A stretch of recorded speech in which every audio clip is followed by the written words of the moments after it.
Hello दोस्तों, आप सभी का स्वागत है हमारे इस YouTube चैनल ट्यूशन क्लासेस में। आज की क्लास में हम इस चैप्टर के जो उदाहरण हैं उनको सॉल्व करने वाले हैं। पहला उदाहरण है जिसमें हमें ये बताना है कि इनमें से कौन सा कथन सत्य है और कौन सा असत्य है। सबसे पहला है कि प्रत्येक पूर्ण संख्या एक प्राकृत संख्या होती है। पूर्ण संख्याएँ कौन सी होती है? जो 0 से लेकर अनंत तक चलती हैं, और प्राकृत संख्याएँ जो 1 से स्टार्ट होती है और अनंत तक चलती हैं। यानी कि प्राकृत संख्याएँ 1 से स्टार्ट होती है और पूर्ण संख्या 0 से स्टार्ट होती है। 0 जो कि एक पूर्ण संख्या है लेकिन एक प्राकृत संख्या नहीं है, अतः हम ये नहीं कह सकते कि प्रत्येक पूर्ण संख्या एक प्राकृत संख्या होती है। अतः जो पहला कथन है वो असत्य है। फिर दूसरा है कि प्रत्येक पूर्णांक संख्या एक परिमेय संख्या होती है। प्रत्येक पूर्णांक संख्या एक परिमेय संख्या होती ही है, क्योंकि जितनी भी पूर्णांक संख्याएँ होती हैं, जो धनात्मक संख्या और ऋणात्मक संख्याएँ और साथ में 0, इन सभी पूर्णांक संख्याओं को हम p/q के रूप में लिख सकते हैं। अतः सभी पूर्णांक संख्याएँ एक परिमेय संख्या होती हैं। तो सत्य, क्योंकि प्रत्येक पूर्णांक को हम p/q के रूप में लिख सकते हैं। फिर तीसरा कथन है कि प्रत्येक परिमेय संख्या एक पूर्णांक संख्या होती है। प्रत्येक परिमेय संख्या एक पूर्णांक नहीं हो सकती, क्योंकि जैसे कि 3/5 है, ये एक परिमेय संख्या है लेकिन एक पूर्णांक नहीं है, क्योंकि जब हम इसको सॉल्व करेंगे तो हमें दशमलव के रूप में इसका उत्तर हमें मिलेगा, जो कि एक पूर्णांक के रूप में नहीं होगा। अतः यह कथन असत्य है। तो उदाहरण नंबर 2 है कि 1 और 2 के बीच 5 परिमेय संख्या ज्ञात करनी है। हमें केवल यहाँ पर हमारे पास केवल 2 संख्याएँ मौजूद है, 1 और 2। तो 5 परिमेय संख्या ज्ञात करने के लिए हमारे पास 2 विधियाँ हैं। पहली विधि जो है, हम इस वीडियो में हम इन दोनों विधियों को डिटेल्स में सीखने वाले हैं। तो फर्स्ट विधि क्या है कि 1 और 2 इन दोनों के बीच जो ठीक बीच वाली संख्या है उनको ज्ञात करेंगे, उसको हम देखने में निकालने वाले हैं। तो सबसे पहले स्टार्ट करते हैं।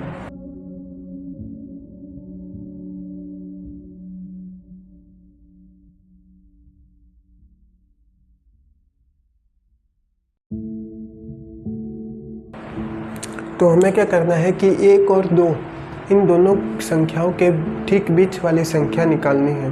तो इसके लिए क्या करेंगे, 1 और 2 इन दोनों संख्याओं को हम जोड़ देंगे और फिर हमें उसको आधा करना पड़ेगा, यानी कि 2 से भाग दे देंगे। देखते हैं।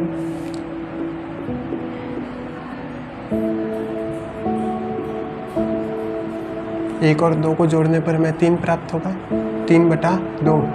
जो हमें 3/2 प्राप्त हुई है, ये एक परिमेय संख्या है, क्योंकि p/q के रूप में है और इस p और q सहभाज्य पूर्णांक है। फिर हम क्या करेंगे कि हमें 1 और 2 के जो बीच वाली संख्या है वो तो हमें प्राप्त हो गई। अभी हम क्या करेंगे, 1 और इस संख्या के बीच वाली संख्या हम ज्ञात करेंगे। कैसे, देखो,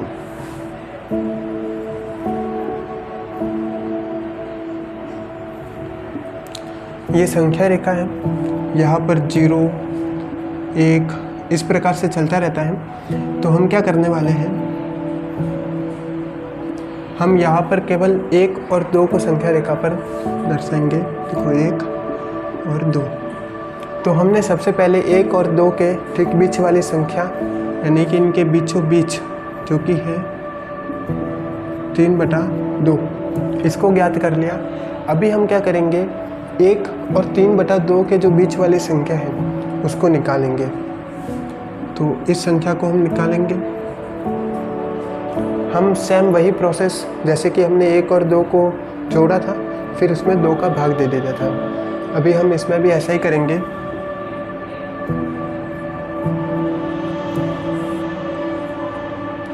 जैसे कि यहाँ पर 1 है, यहाँ पर बटे के रूप में इसमें कोई संख्या मौजूद नहीं है। हमने सीखा था कि कोई भी पूर्णांक संख्या हो, सभी संख्याओं में 1 का भाग हमेशा ही सभी संख्याओं में जाता है। तो हम बटे के रूप में 1 को यहाँ पर लिख सकते हैं। इसको सॉल्व कैसे करते हैं, सबसे पहले हमें लसअ लेना पड़ेगा, इसका एलसीएम लेना पड़ेगा। 1 और 2 का एलसीएम 2 ही होता है। देखें, अभी हम क्या करेंगे कि नीचे कौन सी है, 1 है, तो 1 का भाग 2 में कितनी बार जाता है, तो 2 बार जाता है। उसको गुणा करना है इस ऊपर वाली संख्या से, 2 × 1, बीच में जो प्लस का निशान है उसको प्लस लगा लेना है। फिर जैसे कि यहाँ पर 2 है, तो 2 का भाग 2 में कितनी बार जाता है, जैसे कि 1 बार ही जाता है, तो 1 और उसको गुणा करना है इसके ऊपर वाली संख्या, 3 से हमें इसको गुणा करना है। और इस संख्या के जो बटे में है वो 2 है, तो हमें सिंपली यहाँ पर 2 लिख लेना है। अभी हम इसको सॉल्व करते हैं आगे।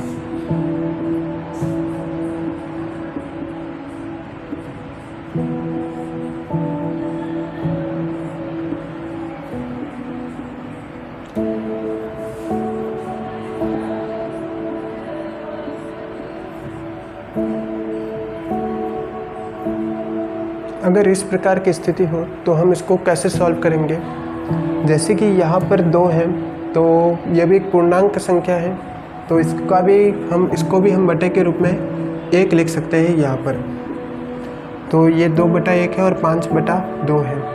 हम ये भाग के रूप में है, तो भाग के रूप में हम इसको कैसे सॉल्व करते हैं, देखिए 5/2, और जब हम इसको गुणा के रूप में लिखेंगे, ये अभी भाग के रूप में है, और हम यदि गुणा के रूप में लिखते हैं तो ये जैसे कि ये 2 ऊपर है तो ये नीचे आ जाएगा, और 1 नीचे है तो ऊपर आ जाएगा, रिवर्स हो जाएगा। देखिए 1/2, इस प्रकार से ये हमें प्राप्त होता है 5/4। तो हमें 1 और 3/2 के बीच वाली जो संख्या है वो हमें कौन सी प्राप्त होती है, 5/4। अभी हम क्या करते हैं कि जैसे कि हमने 1 और 3/2 के बीच वाली संख्या ज्ञात कर ली, अभी हम क्या करते हैं कि 3/2 और 2 के बीच वाली संख्या, ये संख्या हम यहाँ पर ज्ञात करते हैं। तो हमें सिंपल ऐसे ही करना है जैसे कि हमने इसमें किया था। हम यहाँ पर लिख लेते हैं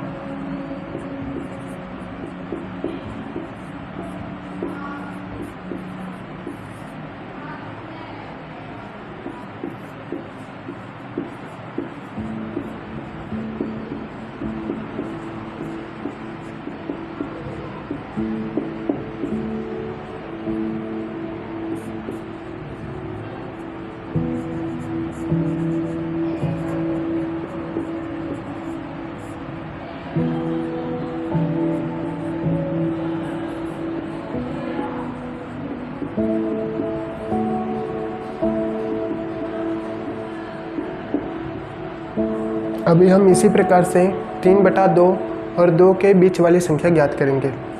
तो हमें प्लस करना है 3/2 और 2 को, फिर बटे में हमें लिखना है 2। अभी इसके बटे के रूप में 1 आ जाएगा। अभी हम इसको सॉल्व करते हैं। पहले लसा लेंगे, यहाँ पर भी 2 ही प्राप्त होगा, और 2 का भाग 2 में 1 बार जाता है, तो यहाँ पर 1 आ जाएगा। फिर उसको गुणा करना है इसके ऊपर वाली संख्या से, यानी कि 3 से। फिर कोष्ठक में बंद कर लो। इन दोनों के संख्याओं के बीच में प्लस का चिन्ह है, तो प्लस लगा लो। यहाँ पर 1 का भाग 2 में 2 बार जाता है, तो 2 को गुणा करना है इसके ऊपर वाली संख्या से, यानी कि 2 से। और इस पूरी संख्या के जो बटे में है वो 2 है।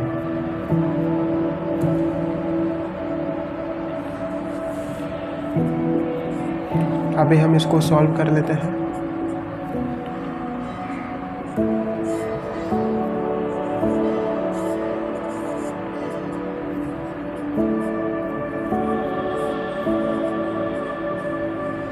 अभी हमने जिस प्रकार से ऐसे किया था, अभी भाग के रूप में था, हमने गुणा के रूप में लिखने के लिए क्या किया था, इसको रिवर्स कर लिया था। तो इसी प्रकार से हम यहाँ पर भी करेंगे। 7/2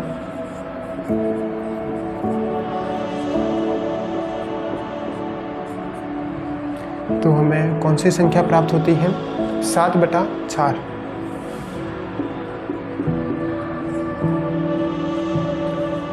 इस प्रकार से हमारे पास कौन सी संख्या प्राप्त होगी, कितनी संख्या है, 5/4, 3/2 और 7/4। इस प्रकार से हमें 3 संख्याएं प्राप्त हो गई हैं।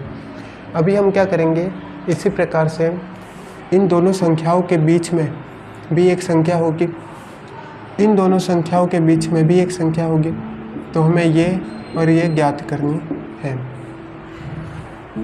तो अभी हमने 3 संख्याएं ज्ञात कर ली है, 5/4, 3/2 और 7/4।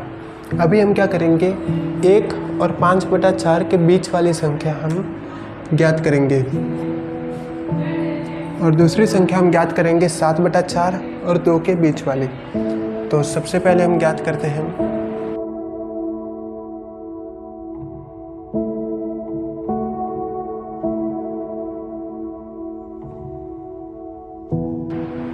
तो 1 और 5/4 के बीच वाली संख्या हम कैसे ज्ञात करेंगे, इन दोनों संख्याओं को हम जोड़ देते हैं। 5/4 और बटा में लिखना है 2, तो लसा लेने पर हमें 4 प्राप्त होगा।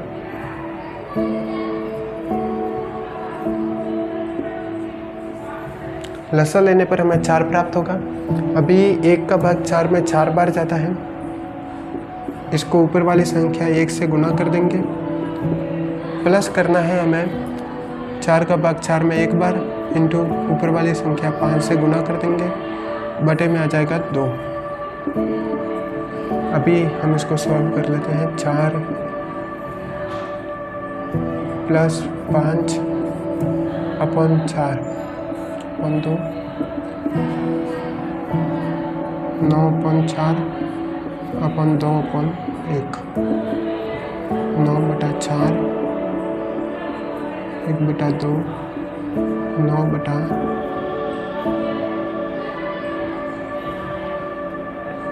तो हमें इस संख्या को सॉल्व करने पर, आगे सॉल्व करने पर हमें 9/8 प्राप्त होता है।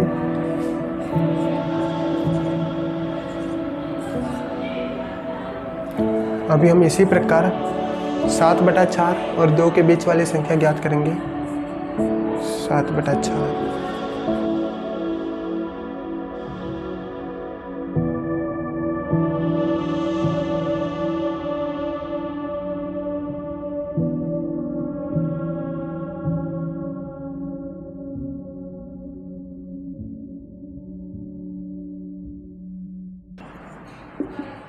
लसा लेने पर हमें 4 प्राप्त होता है और 4 का भाग 4 में 1 बार जाता है, 1 इंटू ऊपर वाली संख्या 7 से गुना, फिर 1 का भाग 4 में 4 बार, फिर इसको ऊपर वाली संख्या 2 से गुना कर देंगे।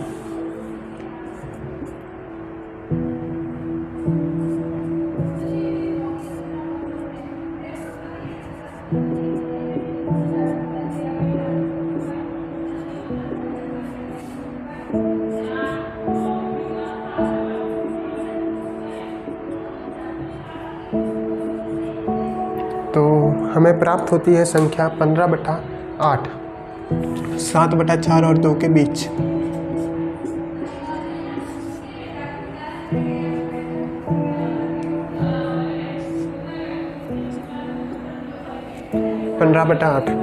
इस प्रकार से हमें 5 संख्याएं कौन कौन सी प्राप्त होती हैं, 9/8, 5/4, 3/2, 7/4, 15/8। इस प्रकार से हमने 1 और 2 के बीच 5 परिमेय संख्याएं ज्ञात कर ली।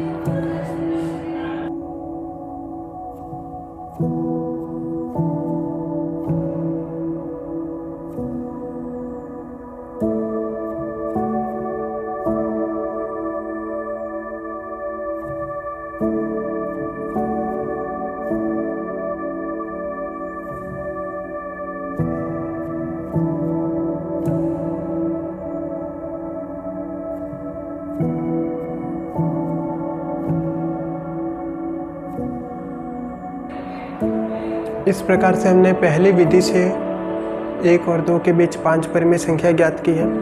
अभी इसकी जो ये फर्स्ट विधि है ये थोड़ी लॉन्ग है और इसकी जो सेकंड विधि है वो थोड़ी शॉर्ट है, तो हम उसको सीखने वाले हैं अभी। इसकी जो दूसरी विधि है वो बहुत ही सिंपल है। हमें सबसे पहले क्या करना होगा कि हमें 5 परिमेय संख्या ज्ञात करनी है, तो 5 में 1 और ऐड कर देते हैं तो 6। तो 6 को हम इन दोनों संख्याओं के अंश एवं हर से गुणा कर देंगे। तो सबसे पहले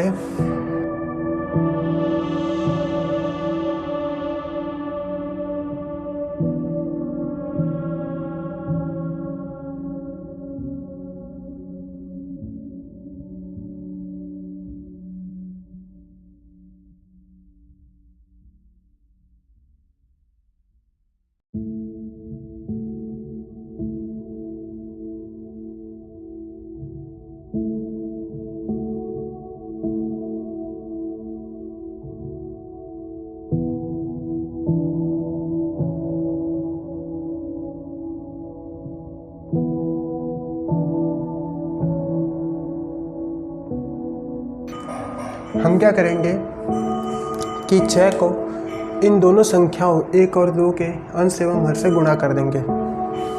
1 इसके हर में हमेशा 1 रहता ही है, तो इसको गुणा करना है 6/6 से। 6/6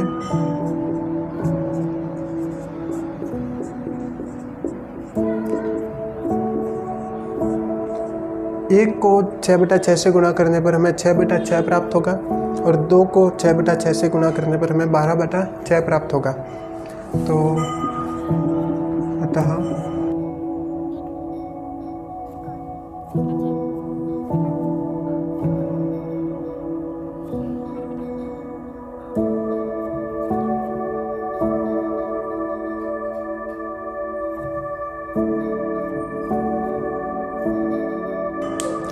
हम 1 को 6/6 और 2 को 12/6 के रूप में लिख सकते हैं, क्योंकि जब हम इसको सॉल्व करेंगे यानी कि 6 के पहाड़े से हम 6 को काटेंगे तो हमें 1 ही प्राप्त होगा।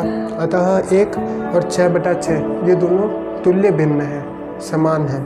इसी प्रकार से 2 को हम 12/6 के रूप में भी लिख सकते हैं, क्योंकि इसको सॉल्व करने पर हमें 2 ही प्राप्त होगा।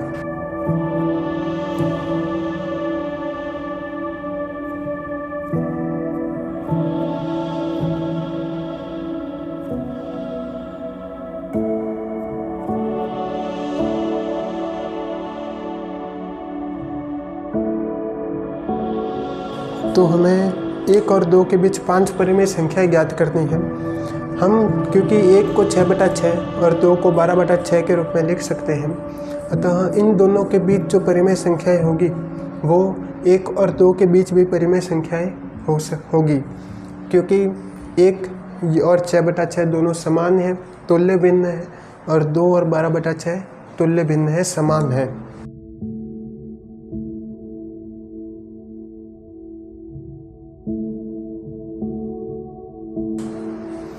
तो हमें 1 और 2 के बीच जो 5 परिमेय संख्याएं प्राप्त होती है वो 7/6 और से लेकर 8, 9, 10, 11/6।